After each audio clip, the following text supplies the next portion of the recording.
હવે આત્મતત્વ અને પરમાત્મા તત્વ, આ બે તત્વમાં મારે ને તમારે બધાએ વિશ્વાસ ને શ્રદ્ધા રાખવી જ પડે.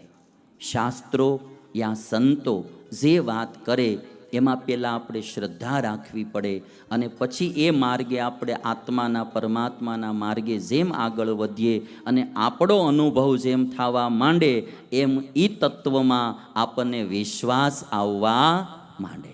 પણ શરૂઆત તમારે મારે શ્રદ્ધાથી જ કરવી પડે. એટલે પહેલી વંદના તુલસીદાસજીએ સરસ્વતી અને ગણપતિને કરી. એ બી મારે તમારે બહુ જરૂરી છે. આ દુનિયામાં મેં એક માકું માર્કિંગ કરી લીધું છે કે આપણે ગમે એટલા બળિયા હોઈએ, બધું સારું કરાવવું એમાં ઉપરવાળાની ઈચ્છા ને અનુગ્રહ ભળે તો જ થાય, નહીતર કાંઈ થાય નહીં. અમે જ્યારે ન્યાયશાસ્ત્ર ભણતા ત્યારે ન્યાયશાસ્ત્રમાં એવું આવતું કે કોઈ પણ કાર્યમાં અમુક કારણો કામ કરતા હોય. રોટલી બનાવવી હોય તો ઘઉંનો લોટ જોઈએ, પાણી જોઈએ, મીઠું જોઈએ, ચૂલો જોઈએ, 2-5 ચીજ જોઈએ તો લોટલી બને. ઘડો બનાવવો હોય તો માટી જોઈએ, એમાંય પાણી જોઈએ, બનાવનારો જોઈએ, ચાકડો જોઈએ, 2-5 ચીજ જોઈએ તો એ બને. એક કાર્યમાં અમુક કારણોની જરૂર પડે. હવે રોટલી બનાવવી હોય તેમાં પછી માટીની જરૂર ન પડે. ઘડો બનાવવો હોય તો એમાં ઘઉંના લોટની જરૂર ન પડે.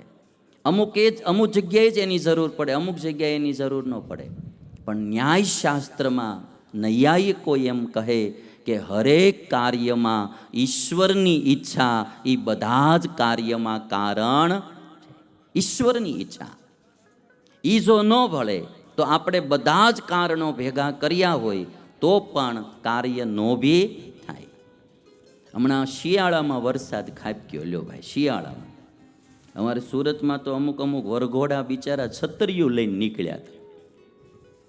છતરીયું લઈ અને મોટા મોટા ફાર્મ રાખ્યા હોય, કેટલો પૈસો ખર્ચ્યો હોય અને આખું આયોજન કર્યું હોય ને એમાં વરસાદ તૂટી પડ્યો ભાઈ. તે બેનું તો જે ખુરશી ઉપર બેઠ્યું હતું એ ખુરશીઓ લઈને ઉપર આમ રાખી બધાએ. એટલે આપણને એમ લાગે કે ક્યારે આપણો આધાર ખુરશી હોય ને ક્યારે ખુરશી આપણી ઉપર ચડી બે, કાંઈ નક્કી નહીં ભાઈ. બહેનોને એક જ પ્રશ્ન હતો કે જો માથે ખુરશી નહીં રાખી તો મેકઅપ ભૂહાઈ જાય. એટલે બધાએ આમ 4 પગ રાખીને ઊંચી રાખી દીધી. એટલે ક્યારે શું ઘટના ઘટે એ કાંઈ નક્કી નહીં. એટલે મારે ને તમારે ઈશ્વરની વંદના પણ કરવી જ. એટલે આ દુનિયામાં અણધાર્યું થાય એટલે ઈશ્વરની વંદના કરવી. બીજો, શંકર અને પાર્વતીની વંદના એટલે શ્રદ્ધા અને વિશ્વાસની વંદના. જીવનમાં શ્રદ્ધા રહિત ન થાવું, વિશ્વાસ રહિત ન થાવું. શ્રદ્ધા રાખવી જ પડે. આપણે ભણતા હોઈએ, 15 વર્ષનો કોર્સ હોય, શ્રદ્ધાથી જ રાખવું પડે. હું લાંબુ જીવીશ, આ ભણેલુંની નોકરી કરીશ, મારે કામમાં આવશે, એ શ્રદ્ધાથી જ જીવવું પડે ભાઈ. બીજો કોઈ એમાં ઉપાય જ ન હોય. અમુક ચીજોમાં તો શ્રદ્ધાથી જ શરૂઆત કરવી પડે, એ વિના બીજો કોઈ ઉપાય નહીં. 5 સારા માણસની વાતમાં વિશ્વાસ જે રાખવો, એને ભરોસે જે કામ કરવું એ શ્રદ્ધા, અને પોતાનો અનુભવ જે દી કામ કરે તે દી વિશ્વાસ. શ્રદ્ધામાં અને વિશ્વાસમાં આમ તમને ફરક દેખાઈ આવશે. એક તમને એક્ઝામ્પલ આપું કે ટપુભાઈનો છોકરો રતો એમ કે આ મારા પિતા છે એવી મને શ્રદ્ધા છે. એમ કે રતો એમ કે આ ટપુભાઈને બતાવીને કે આ મારા પિતાજી છે એવી મને શ્રદ્ધા છે, અને એમ કે આ મારા પિતાજી છે એવો મને વિશ્વાસ છે, અને એમ કે આ મારા પિતાજી જ છે. આ ત્રણેયમાં ફરક પડે કે ન પડે ભાઈ? શ્રદ્ધા છે એટલે હું એમ શ્રદ્ધા, વિશ્વાસ અને નિશ્ચય, આ ત્રણેયમાં બહુ આખો ડિફરન્સ. તમને એક વાતમાંથી આમ ત્રણેય શબ્દો વાક્ય રચનાથી સમજાઈ જશે કે શ્રદ્ધા એના કરતાં બળવત્તર, વિશ્વાસ એના કરતાં નિશ્ચય. પણ શરૂઆત શેનાથી થશે? શ્રદ્ધાથી જ થશે. આજે મારે થોડીક વાત હવે વિશ્વાસ શબ્દ જ્યારે આવ્યો છે ત્યારે વિશ્વાસ વિશે કરવી છે. આજે પરિવારમાં, સમાજમાં વિશ્વાસ પણ માણસોના ઘટતા જતા હોય. પતિ પત્ની હોય, પાર્ટનરો હોય, મિત્રો હોય, આડોશી પાડોશી હોય, વિશ્વાસ રહેવો એ બહુ કઠણ થઈ ગયો. રાખવો કઠણ બી છે. થોડીક વાત વિશ્વાસની કરીએ આપણે તો પહેલું કે વિશ્વાસ શબ્દ જે છે ને એને વાંચવામાં 1 સેકન્ડ જ લાગે, પણ વિશ્વાસ શબ્દને વિચારવામાં મિનિટ લાગે. વિશ્વાસ શબ્દને જીવનમાં સમજાવવામાં હોય કોઈને તો 1 કલાક લાગે કે વિશ્વાસ શું છે. વાંચવામાં સેકન્ડ લાગે, વિચારવામાં મિનિટ લાગે. વિશ્વાસ શબ્દને વાંચવામાં સેકન્ડ લાગે, વિચારવામાં મિનિટ લાગે, સમજાવવામાં કલાક લાગે, પણ સાબિત કરી દેવામાં આખી જિંદગી લાગે. ભાઈ, સાબિત કરી દેવું કોઈને, આપણો એને વિશ્વાસ રહે કે એ માણસ કોઈ દી ખોટું બોલે જ નહીં, એ માણસ કોઈ દી ખોટું કરે જ નહીં, એ માણસ કોઈ દિવસ આવો દગો કરે જ નહીં, એ માણસ કોઈ દિવસ આમ કરે જ નહીં. એ જે વિશ્વાસ લાવી દેવો એમાં આખી જિંદગી જાય. એવા હતા યુધિષ્ઠિર. યુધિષ્ઠિર રાજા, એને બધાને એનો વિશ્વાસ હતો કે યુધિષ્ઠિર કોઈ દી ખોટું બોલે નહીં, ક્યારેય નહીં. મહાભારતના યુદ્ધમાં ગુરુ દ્રોણ મૃત્યુ નહોતા પામતા અને કાળઝાળ થયેલા ગુરુ દ્રોણ. કૃષ્ણ ભગવાનને ખબર પડી ગઈ કે આજ અર્જુનનો બચવાનો નથી. હવે ગુરુ જ્યારે વિફર્યા ભાઈ, અત્યાર સુધી તો શું થતું હતું કે ગુરુ દ્રોણ બહુ જાળવીને યુદ્ધ કરતા હતા, કારણ કે એનું દુનિયામાં સૌથી વહાલું પાત્ર કોઈ હોય ગુરુ દ્રોણનું તો એ અર્જુન હતા. પોતાના દીકરા અશ્વત્થામા કરતા પણ ગુરુ દ્રોણને પોતાના શિષ્ય અર્જુન વાલા હતા.